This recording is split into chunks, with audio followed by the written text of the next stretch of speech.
सभी दोस्तों का स्वागत है आपके अपने YouTube चैनल ऑनलाइन ITI पर। दोस्तों ITI electrician theory first year के मोस्ट इम्पोर्टेंट क्वेश्चन की क्लास में आज चैप्टर 17 प्रदीप्ति यानी प्रकाश के मोस्ट इम्पोर्टेंट MCQ हम सॉल्व करने वाले हैं। इससे पहले की वीडियोस में हमने चैप्टर 16 तक के जो मोस्ट इम्पोर्टेंट MCQ सॉल्व करवाए थे उनकी वीडियोस अगर आपने अभी तक नहीं देखी है तो उन्हें जाकर आप ज़रूर देख लें। स्टूडेंट्स, बिना देर के शुरू करते हैं आज के वीडियो को और चलते हैं पहले प्रश्न पर। पहला प्रश्न है, प्रदीप्ति की मीट्रिक इकाई है। जो प्रदीप्ति होता है ये एक प्रकाश होता है, इसकी यहाँ इकाई पूछी गई है। ऑप्शन 4 हैं। ए में है लक्स, बी में है ल्यूमन, सी में है कैंडला और डी में है ल्यूमन प्रति वाट। तो हमेशा इसकी जो इकाई होती है वो लक्स होती है। ऑप्शन आपका ए सही है। दूसरा प्रश्न है, किसी मानक बल्ब की कैंडल पावर होती हैं। जो आपने बल्ब देखा होगा जिसकी जो मानक पावर होती है वह यहाँ आपसे पूछी गई है। ऑप्शन आपको 4 दिए गए हैं।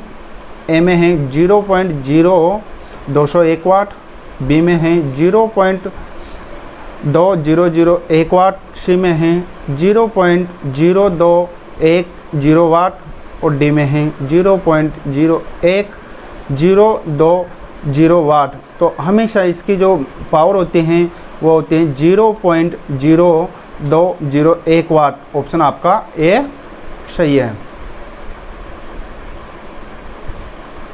तीसरा प्रश्न है, यदि किसी खोखले गोले का क्षेत्रफल ए व उसकी त्रिज्या r हो तब उस गोले का ठोस कोण म्यू तुल्य होगा। ऑप्शन यहाँ 4 दिए गए हैं।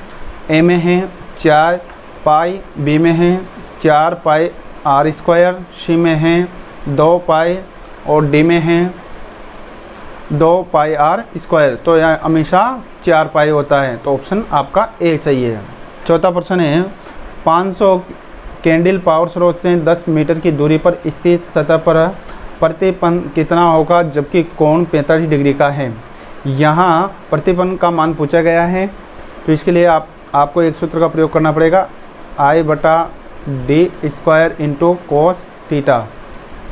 यहाँ कोस थीटा का मान आपको 45 दिया गया है और I का मान आपको 500 दिया गया है और d यहाँ दूरी है तो स्क्वायर है तो 2 बार इंटू।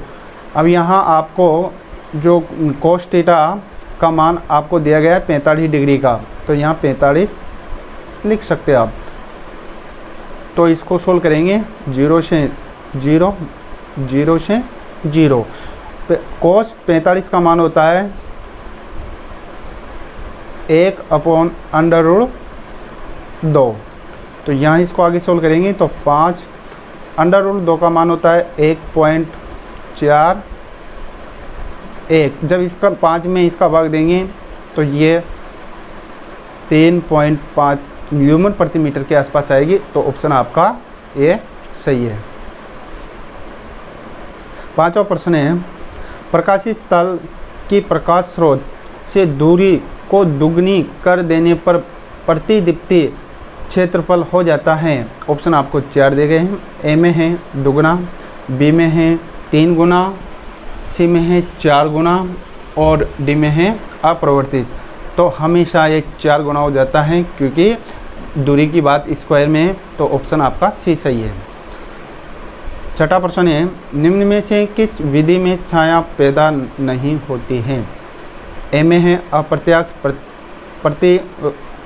प्रतिदीप्ति अवस्था में, बी में है प्रत्यक्ष प्रतिदीप्ति अवस्था में, सी में है सामान्य प्रतिदीप्ति अवस्था में और डी में इसमें से कोई नहीं। तो ऑप्शन आपका ये सही है। सातवां प्रश्न है, कार्बन या धात्विक फिलामेंट वाला निर्वात या निष्क्रिय गैस युक्त लैंप होता है। यहाँ लैंप का प्रकार पूछा गया है। ए में है इंडिकेसेंट लैंप, बी में गैस डिस्चार्ज लैंप, सी में आर्क लैंप और डी में है नियॉन लैंप। तो यह हमेशा इंडिकेट लैंप होता है। ए ऑप्शन ए सही है। आठवां प्रश्न है, निम्न में से किस बल्ब का प्रकाश 2.5 से 4 ल्यूमन प्रति वाट तक होता है। ए में है धात्विक फिलामेंट लैंप, बी में है कार्बन फिलामेंट लैंप, सी में है सोडियम वेबर लैम्प और डी में है मर्क्यूरी वेबर लैम्प। तो ये हमेशा कार्बन फिलामेंट लैम्प का होता है, तो बी आपका सही है। 9वां प्रश्न है गैस धात्विक फिलामेंट लैम्प में निष्क्रिय गैस भरने से फिलामेंट का कार्यकारी तापमान निर्वात प्रकार के लैम्प की तुलना में खाली स्थान है। ए में है कम हो जाता है, बी में है अधिक हो जाता है, सी में है बहुत कम लगभग शून्य हो जाता है और डी में कोई प्रभाव नहीं पड़ता है। तो ये अधिक हो जाता है, बी आपका सही है। 10वां प्रश्न है टंगस्टन तंतु लैम्प की आउटपुट निर्भर करती हैं। जो टंगस्टन लैम्प आप घरों पर यूज करते हैं उसके बारे में यहाँ पूछा गया है, उसके आउटपुट किस पर निर्भर करते हैं। ए में है कांच के बल्ब के आकार पर, बी में तंतु के ताप पर, सी में है लैम्प के आकार पर और डी में इसमें से कोई नहीं है। तो ये तंतु के ताप पर निर्भर करती है, तो बी आपका सही है। 11वां प्रश्न है ट्यूबलाइट को डीसी पर प्रयोग करने के लिए आवश्यक अतिरिक्त युक्ति हैं। आप ट्यूबलाइट को डीसी में प्रयोग करेंगे, इसके लिए आप किसका प्रयोग करेंगे, ये आपसे पूछा गया है। ए में है कैपेसिटर, बी में है प्रेरक तत्व, सी में है ट्रांसफार्मर और डी में है प्रतिरोध। तो हमेशा प्रतिरोध का हम प्रयोग करेंगे, तो डी आपका सही है। 12वां प्रश्न है गैस भरे टंगस्टन लैम्प के प्रचालन के लिए कितना तापमान आवश्यक है। जो गैस से भरा हुआ टंगस्टन लैम्प है उसके लिए तापमान कितना आवश्यक है, ये आपसे पूछा गया है। ए में है 1035 सेंटीग्रेड, बी में है 2300 सेंटीग्रेड और सी में है 1500 सेंटीग्रेड और डी में है 1200 सेंटीग्रेड। तो ये हमेशा 2300 सेंटीग्रेड आवश्यक है। 13वां प्रश्न है HPMY लैम्प में 250 वाट 250 वोल्ट के लिए पावर फैक्टर बढ़ाने हेतु कितनी धारिता का कैपेसिटर प्रयोग किया जाता है। आपके पास में जो बल्ब हैं उसका पावर फैक्टर बढ़ाना है, तो उसके लिए आपको कितने मान का कैपेसिटर लगाना होगा, ये आपसे पूछा गया है। ए में है 10 माइक्रोफेराड, बी में है 20 माइक्रोफेराड, सी में है 2.5 माइक्रोफेराड और डी में है 4 माइक्रोफेराड। तो ऑप्शन आपका 20 माइक्रोफेराड होगा, तो बी सही है। 14वां प्रश्न है यदि किसी लैम्प को उसकी अंकित वोल्टेज से कुछ कम वोल्टेज पर प्रचालित किया जाए तो उसकी कार्यकारी आयु खाली स्थान जाती है। जो वो लैम्प है आपके पास में उस पर जो अंकित वोल्टेज है अगर उससे कम आप उसे प्रचालित करते हैं तो क्या होगा, ये आपसे पूछी गई है। ए में है बढ़, सी में है कम, सी में है अप्रवर्तित रहते हैं और डी में है शून्य हो जाते हैं। तो यह हमेशा जब उसके कम वोल्टेज देंगे तो उसकी आयु भी क्या हो जाएगी, बढ़ जाएगी। तो ऑप्शन ए आपका सही है। 15वां प्रश्न है नीला रंग प्राप्त करने के लिए फ्लोरोसेंट ट्यूब में कौन सा मुख्य बेसिक फिल्म फ्लोरोसेंट पाउडर का प्रयोग किया जाता है। आपने ट्यूबलाइट देखी होगी, उसमें नीला रंग प्राप्त करना है, किस प्रकार का पाउडर आप यूज करेंगे वो आपसे पूछा गया है। ए में कैडमियम सिलिकेट, बी में कैल्शियम सिलिकेट, सी में है कैल्शियम टंगस्टेड और डी में है जिंक सिलिकेट। तो हमेशा इसके लिए कैल्शियम टंगस्टेड का प्रयोग हम करते हैं, जिसके कारण ट्यूबलाइट नीले रंग प्राप्त हम कर सकते हैं। 16वां प्रश्न है सोडियम वेबर लैम्प की औसत जीवन अवधि है। जो आपने देखा होगा सोडियम वेबर लैम्प उसकी औसत जीवन अवधि यहाँ पूछी गई है। ए में है 1000 घंटे, बी में है 2000 घंटे, सी में है 3000 घंटे और डी में है 6000 घंटे। तो हमेशा इसका 3000 घंटे होता है, ऑप्शन सी आपका सही है। 17वां प्रश्न है एक कार्मिक श्रृंखला के बल्ब में प्लेक्सर का उपयोग होता है, प्लेक्सर का कार्य होता है। आपने देखा होगा कि बल्बों को श्रेणी क्रम में लगाने के बाद में उसको चलाने के लिए एक प्लेक्सर का प्रयोग होता है, उसका कार्य क्या है ये आपसे पूछा गया है। ए में है ब्रेक करना और सर्किट बनाना, बी में है ब्रेक करना सर्किट बनाना वो प्रकाश देना, सी में है केवल सर्किट बनाना और डी में है केवल ब्रेक करना। तो ऑप्शन आपका ब्रेक करना और सर्किट बनाना, तो ऑप्शन ए सही है। 18वां प्रश्न है, एक अत्यंत परिशुद्ध कार्यस्थल जहां पर ठीक से कार्य किया जा सके वहां पर प्रदीप्ति की आवश्यकता होगी। ए में है 1000 ल्यूमन प्रति मीटर, बी में है 1000 ल्यूमन प्रति मीटर स्क्वायर, सी में है 1500 ल्यूमन प्रति मीटर स्क्वायर और डी में है 2000 ल्यूमन प्रति मीटर स्क्वायर। तो यह हमेशा 1500 ल्यूमन प्रति मीटर स्क्वायर होना चाहिए। 19वां प्रश्न है, एक समय के अंतराल पर गैस डिस्चार्ज लैंप की रोशनी पूरी चमक में होती है। नीचे लगे लैंपों में से कौन सा लैंप अन्य लैंप की तुलना में अधिक समय लेता है? ऑप्शन आपको 4 दिए गए। ए में है ट्यूब लैंप, बी में है मर्क्यूरी वास्प लैंप, सी में है सोडियम वेबर लैंप और डी में है नियोन लैंप। तो यह हमेशा जो लैंप है वह सोडियम वेबर लैंप होता है, तो सी आपका सही है। 20वां प्रश्न है, एक फ्यूगल बल्ब के आर पार निरंतरता बनाए रखने के लिए लैंपों की लड़ी में प्रत्येक बल्ब सुरक्षा के बेहतर एक युक्ति को लगाना आम बात है। इस युक्ति का क्या नाम है? ऑप्शन ए में है NTC थर्मिस्टर, बी में है ITC थर्मिस्टर, सी में वोल्टेज निर्भर प्रतिरोधक और डी में है फ्लेक्सर। तो ऑप्शन आपका NTC थर्मिस्टर होगा, तो ए सही है। 21वां प्रश्न है, एक फ्लोरोसेंट ट्यूब लैंप की चौक कुंडली शॉर्ट सर्किट हो गई, इसका क्या परिणाम होगा? आपने देखा होगा कि जो ट्यूबलाइट होती हैं उसकी जो चौक की कुंडली है शॉर्ट सर्किट हो जाती हैं, तो उसका क्या परिणाम होगा यह आपसे पूछा गया है।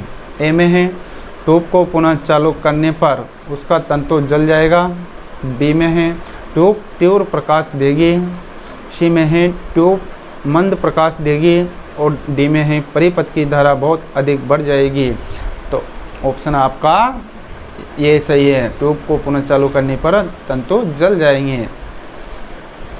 22वां प्रश्न है, यदि 100 वाट 250 वाट अंकलन के दो बल्बों को 250 वोल्ट के वोल्टेज स्रोत के श्रेणी क्रम में संयोजित कर दिया जाए तो ऑप्शन ए है दोनों पूर्ण प्रकाश उत्पन्न करेंगे, बी में है दोनों मंद प्रकाश उत्पन्न करेंगे, सी में है एक बल्ब मंद एवं दूसरा पूर्ण प्रकाश उत्पन्न करेगा और डी में है दोनों बल्ब प्रकाशित नहीं होंगे। तो हमेशा दोनों मंद प्रकाशित होंगे, तो ऑप्शन आपका बी सही है। 23वां प्रश्न है, 10 वोल्ट 100 मिली एम्पियर अंकलन के 25 बल्ब श्रेणी क्रम में 250 वोल्ट के वोल्टेज स्रोत के आर पार संयोजित किए गए हैं। प्रत्येक बल्ब में से प्रवाहित होने वाली धारा होगी, यहाँ आपसे धारा का मान पूछा गया है। यहाँ आपको वोल्टेज दिए गए और मिली एम्पियर धारा का मान दिया हुआ है। वोल्टेज आपके 10, मिली एम्पियर धारा का मान है आपके 100, 0 से 0। जब 1 में 10 का भाग देंगे तो 0.1 एम्पियर आपके आ जाएगी, तो ऑप्शन आपका सी सही है। 24वां प्रश्न है, निऑन साइन ट्यूब द्वारा उत्पन्न प्रकाश का रंग निर्भर करता है। ऑप्शन ए है ट्यूब पर आरोपित वोल्टेज पर, बी में है ट्यूब में से प्रवाहित होने वाली धारा पर, सी में है ट्यूब में भरी हुई गैस पर और डी में है ट्यूब के तापमान पर। तो ऑप्शन आपका सी सही है।